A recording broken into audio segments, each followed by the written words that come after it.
Everyone, welcome back to Radhya academy. आज की video में हम करने वाले हैं लॉ ऑफ डिमांड। इससे पहले मैं एक वीडियो ऑलरेडी अपलोड कर चुकी हूं जिसमें मैंने आपको बताया डिमांड क्या होता है, डिमांड शेड्यूल क्या होता है, कर्व क्या होता है, डिमांड के फंक्शंस भी हम कर चुके हैं, डिमांड और प्राइस में रिलेशनशिप कैसा होता है, टाइप्स ऑफ गुड्स भी हम कर चुके हैं। अगर आपने वो वीडियो नहीं देखी है तो सबसे पहले जाकर आप वो वीडियो देखें। अब हम करते हैं next topic, law of demand.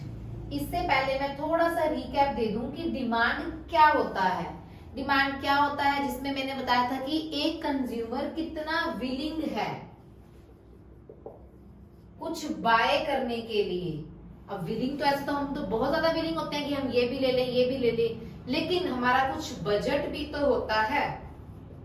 हमें उस बजट के अंदर रहकर कुछ परचेज करना है। वो कंज्यूमर कितना विलिंग है उसे हम क्या बोलते हैं, डिमांड। उसके बाद हमने किया था डिमांड शेड्यूल, डिमांड कर्व और फंक्शंस किए थे जिसमें हमने नॉर्मल गुड्स, इंफीरियर गुड्स ये सब किया था, कॉम्प्लीमेंट्री गुड्स ये सब हम कर चुके हैं। इनमें कैसा रिलेशन होता है ये सब ऑलरेडी हम कर चुके हैं। और प्राइस और डिमांड के बीच में इनवर्स रिलेशनशिप होता है। मतलब अगर आपका किसी प्रोडक्ट का प्राइस बढ़ रहा है तो उसकी डिमांड कम हो रही है, और अगर प्राइस गिर रहा है तो उसकी डिमांड बढ़ रही है। इस सिचुएशन को हम नाम देते हैं law of demand.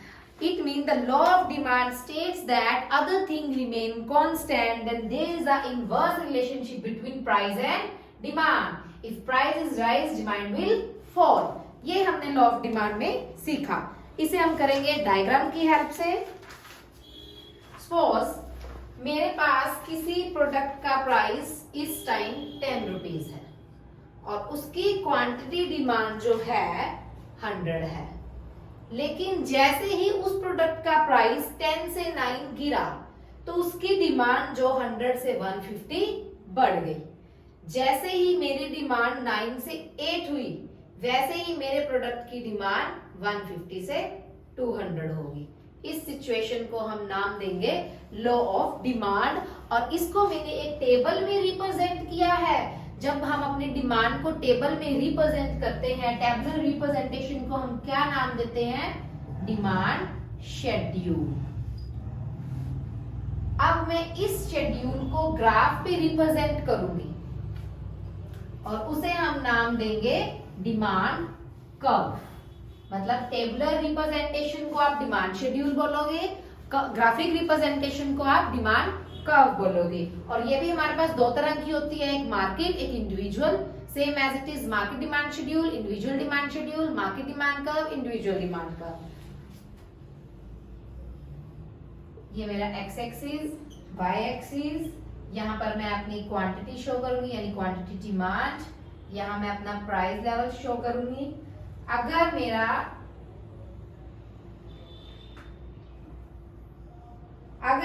P price गिर रहा है, P से P1 हो रहा है, तब मेरा डिमांड Q से Q1 हो रहा है, इंक्रीज हो रहा है। ये मेरी ग्राफिक रिप्रेजेंटेशन है लॉ ऑफ डिमांड की, तो मैं इसे डिमांड कर्व का नाम दूंगी। और इसे हमें प्रेजेंट कैसे करना है, इकोनॉमिक्स में ऑलमोस्ट हमें प्रेजेंटेशन के मार्क्स मिलते हैं।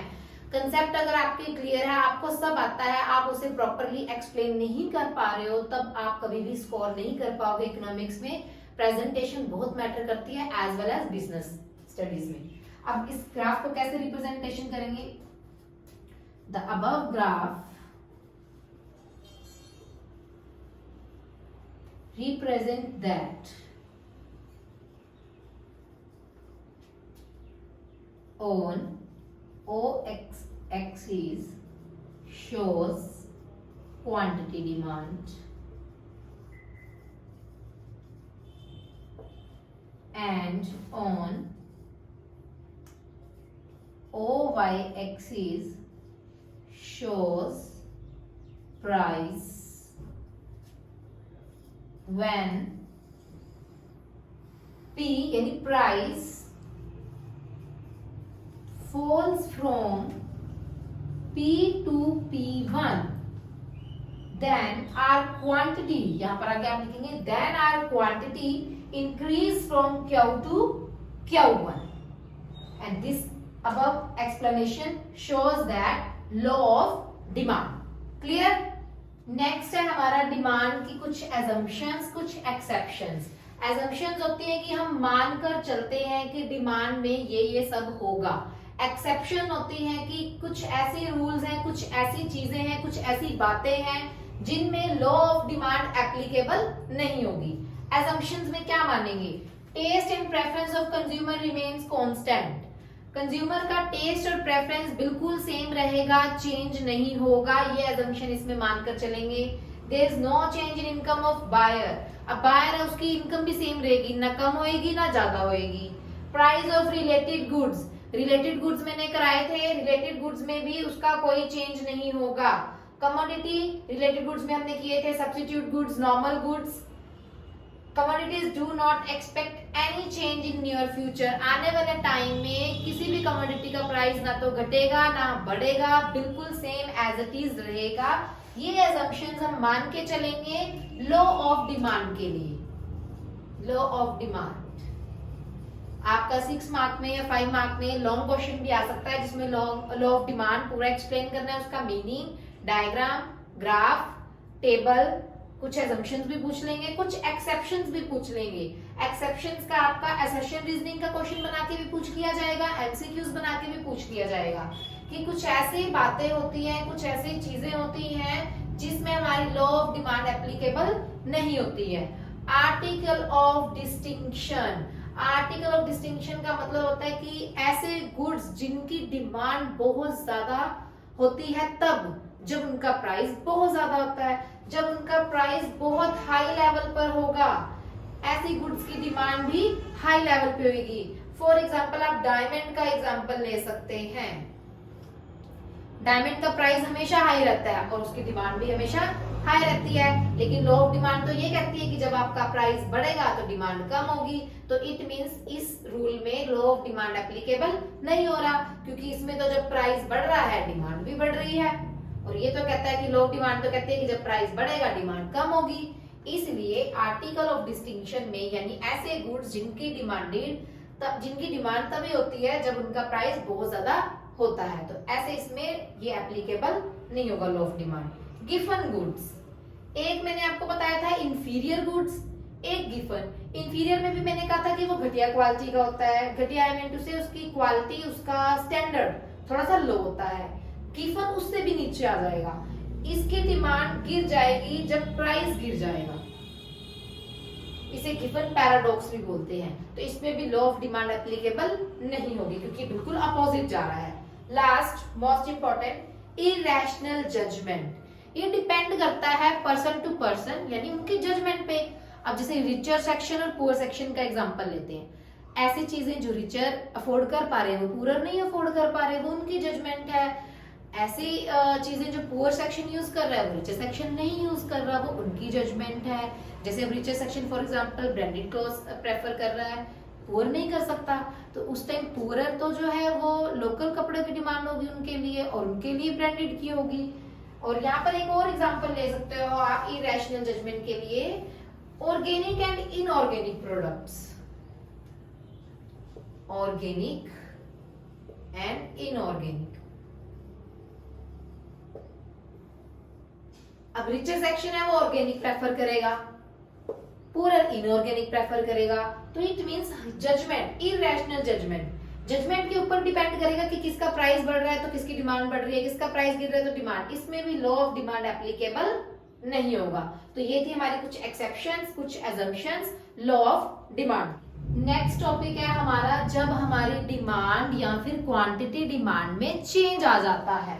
तो यहाँ पर दो टॉपिक्स हैं, change in quantity demand, change in demand. क्या फर्क है दोनों में? इसमें सिर्फ डिमांड चेंज हो रही है. क्वांटिटी का मतलब उस डिमांड की क्वांटिटी चेंज हो रही है, कितनी चेंज होगी, डिमांड कितनी ज्यादा कितनी कम. ये आपके इसे मूवमेंट बोलेंगे, इसे शिफ्ट बोलेंगे कि डिमांड बढ़ रही है या डिमांड कम हो रही है. इसमें मूवमेंट्स की बात करेंगे, मूवमेंट इन डिमांड का, शिफ्ट इन डिमांड का. तो बात करते हैं मूवमेंट. इसमें या तो आपकी डिमांड एक्सटेंड होगी या आपकी डिमांड कॉन्ट्रैक्ट होगी. इसका जो रीजन रहता है वो प्राइस रहता है, सिर्फ और सिर्फ इसका एक ही रीजन रहता है, या तो आपको कमोडिटी का प्राइस बढ़ गया या आपकी कमोडिटी का प्राइस गिर गया, उसकी वजह से या तो आपकी डिमांड बढ़ गई या आपकी डिमांड गिर गई।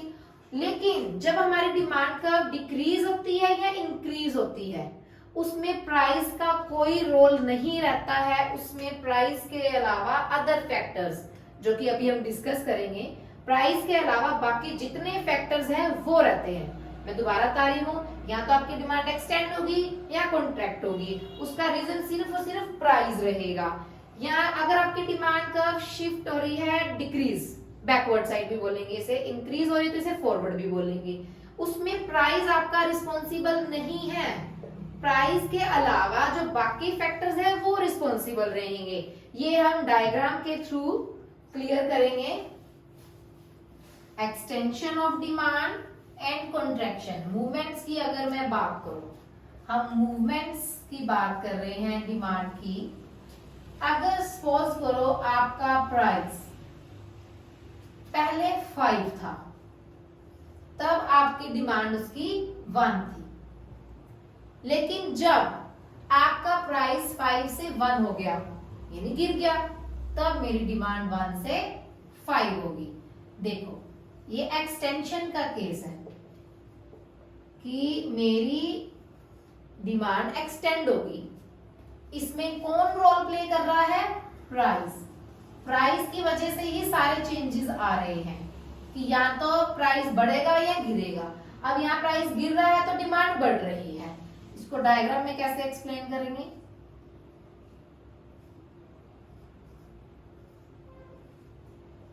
ये आपका क्वांटिटी डिमांड, ये आपका प्राइस। यहां पर मेरा प्राइस जब 5 था, डिमांड 1 थी। जब मेरा प्राइस 1 हुआ, मेरी डिमांड 5 हुई। ये मेरी मूवमेंट डिमांड कर्व की मूवमेंट यानी मेरी डिमांड कर्व एक्सटेंड हो गई। इसे मैं बोलूंगी एक्सटेंशन ऑफ डिमांड कर्व, जहां सिर्फ और सिर्फ कौन रोल प्ले कर रहा है? प्राइस। प्राइस के गिरने की वजह से मेरी डिमांड बढ़ गई, इसे हम क्या बोलेंगे? एक्सटेंशन ऑफ डिमांड कर्व, जिसका रीजन क्या है? सिर्फ और सिर्फ प्राइस। इसी तरह बात करूंगी कॉन्ट्रैक्शन ऑफ डिमांड का, इसमें भी प्राइस रिस्पॉन्सिबल रहेगा। कैसे? अब मेरा प्राइस जब 1 रुपी था, तब मेरी डिमांड 5 रुपीज थी, 5 यूनिट सॉरी। जब मेरा प्राइस 1 से 5 हो गया, तब मेरी क्वांटिटी 5 से 1 हो गई। अब देखो इसमें प्राइस जब बढ़ा तो ये कम होगी, तो इसमें भी कौन रोल प्ले कर रहा है? प्राइस रोल प्ले कर रहा है इसके चेंजेस के लिए। इसे मैं नाम देती हूँ कॉन्ट्रैक्शन ऑफ डिमांड। तो इसका डायग्राम भी बनाएंगे, एक्स एक्सिस, वाई एक्सिस, ये आपकी क्वांटिटी डिमांड, ये आपका प्राइस। जब मेरा प्राइस 1 था, मेरी डिमांड 5 थी। जैसे ही मेरा प्राइस 5 हुआ, मेरी डिमांड 1 हुई। तो इसे हम नाम देंगे, ये आपका ऊपर की तरफ जाएगा, वो आपका नीचे की तरफ आ रहा था, ये ऊपर की तरफ, इसे हम नाम देंगे कॉन्ट्रैक्शन ऑफ डिमांड। मूवमेंट्स के बाद नेक्स्ट आता है हमारा शिफ्टिंग इन डिमांड कर्व। या तो हमारी डिमांड कर्व फॉरवर्ड होगी या बैकवर्ड होगी। इंक्रीज इन डिमांड कर्व को फॉरवर्ड शिफ्ट बोला जाता है और डिक्रीज इन डिमांड कर्व को बैकवर्ड शिफ्ट बोला जाता है। तो इसे भी हम डायग्राम की हेल्प से करेंगे। अब इसमें प्राइस कोई रोल प्ले नहीं करता, जैसे कि मैंने बताया इसमें अदर फैक्टर्स, वो भी हम डिस्कस करेंगे अभी कि अदर फैक्टर्स क्या होते हैं। प्राइस रिमेन कांस्टेंट, अगर 10 है तो 10 ही रहेगा। अगर मैं इंक्रीज इन डिमांड की बात कर रही हूँ, मेरी डिमांड 10 पे 20 थी, बाद में 30 हो गई, तो इट मीन्स मेरी डिमांड कर्व शिफ्ट हो गई। ये हमारा diagram, quantity, price, 10, 20, 30 as it is same 10, 20, 30। Price मेरा 10 है तब मेरी डिमांड 20 है, प्राइस मेरा 10 है तब मेरी डिमांड 30 है। ये मेरी डिमांड कर्व है और ये मेरी फॉरवर्ड शिफ्ट हो रही है जब मेरी डिमांड 20 से 30 बढ़ रही है।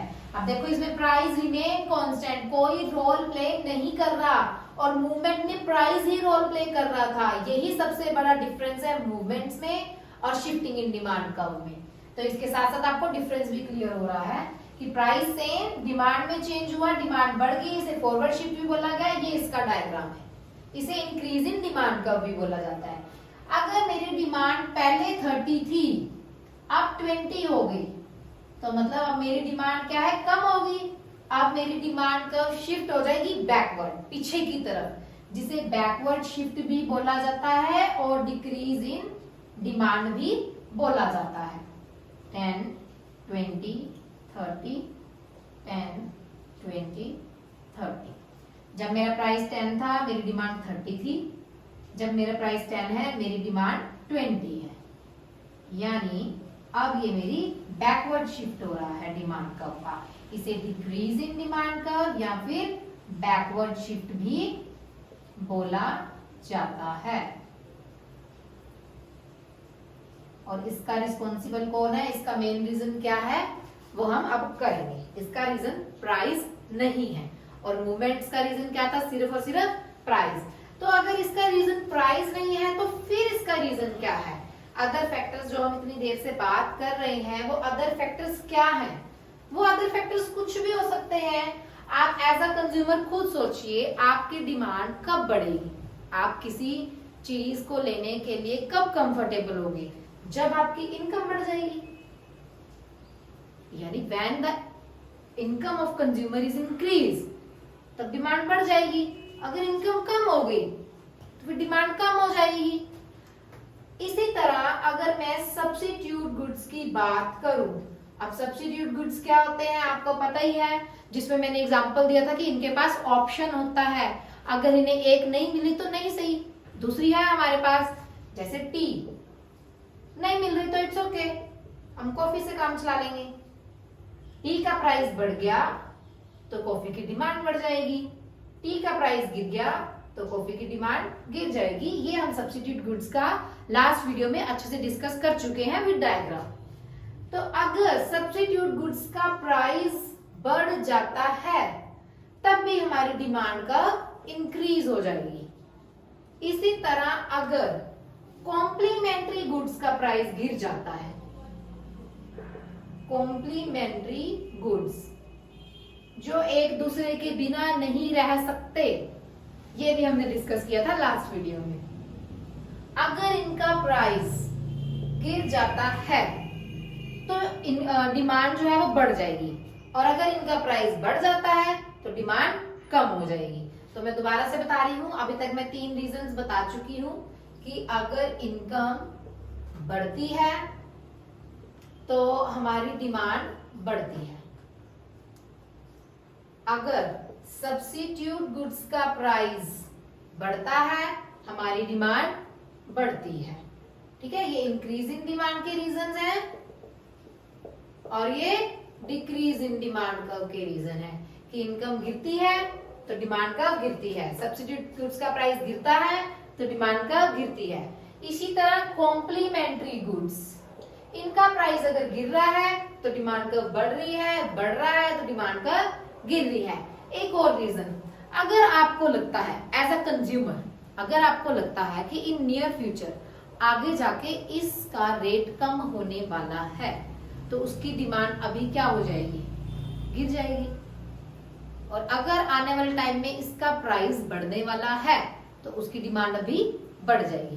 तो ये थे अदर फैक्टर्स, ये थे reason shifting in demand curve के। नेक्स्ट टॉपिक है हमारा cross price effect. Cross price effect, यहीं से ही आपका लॉन्ग क्वेश्चन बन के आता है। 2-3 टॉपिक्स हैं इस कंसेप्ट के, यहीं से आपका लॉन्ग क्वेश्चन बन के आएगा जिसमें आपको डायग्राम भी एक्सप्लेन करना होगा, डायग्राम की प्रेजेंटेशन, उसका मीनिंग सब। क्रॉस प्राइस इफेक्ट का मतलब क्या होता है, मतलब effect of change in price, effect of change in price. अगर हमारा प्राइस चेंज हो रहा है तो उसका कॉम्प्लीमेंट्री गुड्स पर क्या असर पड़ेगा और सब्स्टिट्यूट गुड्स पर क्या असर पड़ेगा।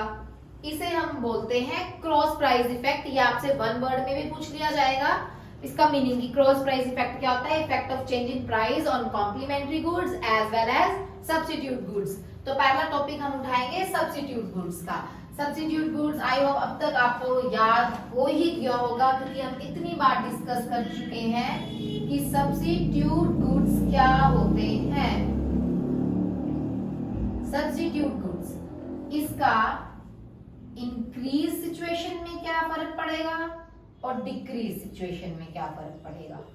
ठीक है, सब्स्टिट्यूट गुड्स कौन से गुड्स होते हैं जिनके पास ऑप्शन होता है कि तू नहीं तो कोई और सही, जिसमें हमने टी एंड कॉफी का एग्जांपल लिया हुआ है कि हमें कोई फर्क नहीं पड़ता अगर हमें एक चीज नहीं मिल पा रही है, हम दूसरी के पास चले जाएंगे। तो जब इंक्रीज की सिचुएशन और डिक्रीज की सिचुएशन और दोनों सिचुएशंस में डायग्राम्स क्या क्या रहेंगे। अगर मैं इंक्रीज की बात करूं और अगर हम टी का ही एग्जांपल उठा लें, टी का प्राइस बढ़ गया है इस टाइम, तो क्या आप टी पीना प्रेफर करोगे? नहीं, क्योंकि आपको पता है मेरे पास ऑप्शन में इस टाइम कॉफी है। अगर टी का प्राइस बढ़ गया है तो इट्स ओके, हम कॉफी पी लेते हैं, तो कॉफी की डिमांड बढ़ जाएगी। टी का प्राइस इस टाइम कम हो गया है तो कॉफी की डिमांड भी कम हो जाएगी। क्यों? हम जब टी पी पा रहे हैं हम कॉफी पे क्यों जाए, हमारे पास टी है, हमारे पास ऑप्शन है। तो इसमें पॉजिटिव रिलेशन रहता है। तो यहाँ पर क्वेश्चन बन के क्या आएगा आपका, when the price of substitute goods is increased, then what will be the impact of other good? When the price of substitute goods decrease, then what will be the impact on other good? ये बन के आएगा इसका question long question में। तब आपको सबसे पहले तो मीनिंग एक्सप्लेन करना है। When the price of substitute good is increased, then the price of other commodity will increase. When the price of substitute good decrease, then the price demand of other good will decrease. Question वाले example भी ले सकते हैं, जैसे मैंने T और coffee लिया है, कोई और एग्जांपल भी ले लेंगे। टी और कॉफी का लेना होगा तो इसका ही ले लेंगे। एक्स और वाई भी ले सकते हैं कि अगर एक्स कमोडिटी का प्राइस बढ़ गया है सब्स्टिट्यूट गुड्स का तो वाई पर क्या असर होगा। इस तरह एक्स वाई का, ए बी का कोई भी एग्जांपल ले सकते हैं।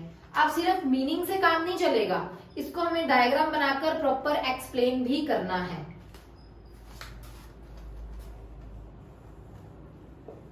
आप रैंडमली टेबल भी बना सकते हैं और रैंडमली डायग्राम भी बना सकते हैं। अगर आपको एक्यूरेट बताना है, जैसे हमने लास्ट किया अभी कि प्राइस अगर 10 था तो डिमांड प्राइस 10 से 15 हुआ तो डिमांड 20 से 25 होगी।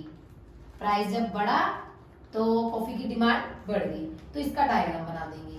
अगर आप ये सब नहीं लेना चाहते, नॉर्मल बनाना चाहते हो, तो बता दो कि ये मेरी डिमांड थी ओल्ड वन, अब मेरी डिमांड जो है इंक्रीज हो गई है प्राइस इंक्रीज होने की वजह से। ठीक है, अगर डिक्रीज का बनाना है तो डिक्रीज का बता दो कि अब मेरी डिमांड जो है डिक्रीज हो गई है। यानी कि पहले आपको मीनिंग एक्सप्लेन करना है। मीनिंग एक्सप्लेन करने के बाद अगर आप शेड्यूल बनाना चाहते हो शेड्यूल बना सकते हो। उसके बाद ग्राफ, लेकिन ग्राफ को बिल्कुल एज इट इज रिप्रेजेंट करना है, एज इट इज प्रेजेंटेशन देनी है। जैसे मैंने अभी पीछे बताई कि on O x axis show demand, on O y price, DDs are old demand curve, D1 is new demand curve. When the price of tea is increased, the demand of coffee is shift from DD to DD1. Clear? Same as it is decrease का बन जाएगा। Clear ये topic substitute goods का, increase के case में और decrease के case में। Decrease के केस में क्या रहेगा, अगर टी का प्राइस गिर रहा है तो कॉफी की डिमांड गिर जाएगी। टी का प्राइस गिर गया तो कॉफी की डिमांड भी क्या हो जाएगी, गिर जाएगी। सेम इसी तरह आप डिक्रीज इन डिमांड का डायग्राम बना दोगे और रिप्रेजेंट कर दोगे। ये था हमारा cross price effect in case of substitute goods. इसी तरह क्रॉस प्राइस इफेक्ट चलेगा हमारा in case of complementary goods. Complementary goods में भी दोनों सिचुएशन की, इंक्रीज की सिचुएशन में क्या रहेगा, डिक्रीज की सिचुएशन में क्या रहेगा। कॉम्प्लीमेंट्री गुड्स कौन से गुड्स होते हैं जो एक दूसरे के बिना नहीं रह सकते। इसमें आप कोई भी एग्जांपल, इसमें आप एक्स वाई लेना चाहो एक्स वाई ले सकते हो, कार एंड पेट्रोल ले सकते हो। लास्ट टाइम हमने कार एंड पेट्रोल लिया था, तो इसका क्वेश्चन भी क्या बन के आएगा, when the price of x commodity in case of complementary goods is increase, when the price of x commodity in case of complementary goods is increase, then what will be the impact on y. तो अगर x का price बढ़ रहा है तो y की demand पर क्या असर होगा, गिर जाएगी। जैसे कार महंगी हो गई है, लोग अफोर्ड ही नहीं कर पा रहे, नहीं ले पा रहे, तो पेट्रोल कहां से बिकेगा। सेम एज इट इज, अगर कार सस्ती हो गई है तो लोग कार भी ले रहे हैं, तो पेट्रोल की डिमांड बढ़ जाएगी। ठीक है, कार पेट्रोल एक्स वाई कुछ भी ले सकते हो। सेम इसका फिर डायग्राम बनाओगे, डायग्राम में रिप्रेजेंट करोगे। यह था cross price effect in case of substitute goods and in case of complementary goods. अलग अलग सिचुएशन बनके इनकी क्वेश्चंस आएंगे और हम इनके क्वेश्चंस की भी प्रैक्टिस करेंगे। चैप्टर कंप्लीट होने के बाद एक और टॉपिक आपसे पूछ लिया जाता है, एक और क्वेश्चन कि अगर डिमांड, अगर टेस्ट एंड प्रेफरेंस आपके फेवर में है, आपके यानी कंज्यूमर के, if the taste and preference is favourable to the consumer, तब डिमांड क्या होगा, इंक्रीज हो जाएगा। फेवर में नहीं होगा तब डिमांड क्या होगा, डिक्रीज हो जाएगा। और इसी को ही आप डायग्राम में रिप्रेजेंट कर दोगे और उसकी प्रेजेंटेशन दे दोगे। तो ये था हमारा पूरा चैप्टर थ्योरी ऑफ डिमांड, जिसमें हमने डिमांड का meaning, demand schedule, demand curve में हमने इंडिविजुअल और मार्केट दो टाइप्स करी और उनके फंक्शंस भी किए। फिर लॉ ऑफ डिमांड किया, लॉ ऑफ डिमांड के बाद हमने मूवमेंट्स और शिफ्टिंग करी। इसके बाद हमने क्रॉस प्राइस इफेक्ट किया, उसमें भी दो सिचुएशंस करी। एक और छोटा सा क्वेश्चन आता है, कई बार ये पूछ लिया जाता है, why does demand curve slopes downward, कि डिमांड कर्व स्लोप डाउनवर्ड क्यों है। डाउनवर्ड का डायग्राम भी बना देना और बता भी देना कि क्यों होती है। Because there is inverse relationship between demand and price, यही इसका आंसर है और यही आपको बताना है। और अभी मैंने थोड़ी देर पहले आपको एक्सेप्शन कराई थी कि जहां पर लॉ ऑफ डिमांड एप्लीकेबल नहीं होती, तो वहां पर लॉ ऑफ डिमांड यानी स्लोप ऑफ डिमांड, यहाँ पे हमारा स्लोप डाउनवर्ड है, यहाँ पे हमारा स्लोप क्या है, डाउनवर्ड है। लेकिन जहां पर हमारी लॉ ऑफ डिमांड एप्लीकेबल नहीं हो रही है, यानी कुछ एक्सेप्शंस हैं, वहां पर मेरा स्लोप डाउनवर्ड नहीं रहेगा, वहां पर मेरा स्लोप अपवर्ड आ जाएगा, वहां पर डाउनवर्ड स्लोप फेल हो जाएगा। तो क्लियर, ये था आज का पूरा चैप्टर। तो इस वीडियो को अच्छे से देखें, चैप्टर को, कंसेप्ट को क्लियर करें। कोई भी डाउट है आप मेरे से कभी भी पूछ सकते हैं और ज्यादा से ज्यादा वीडियो को शेयर कीजिए, लाइक कीजिए, कमेंट कीजिए।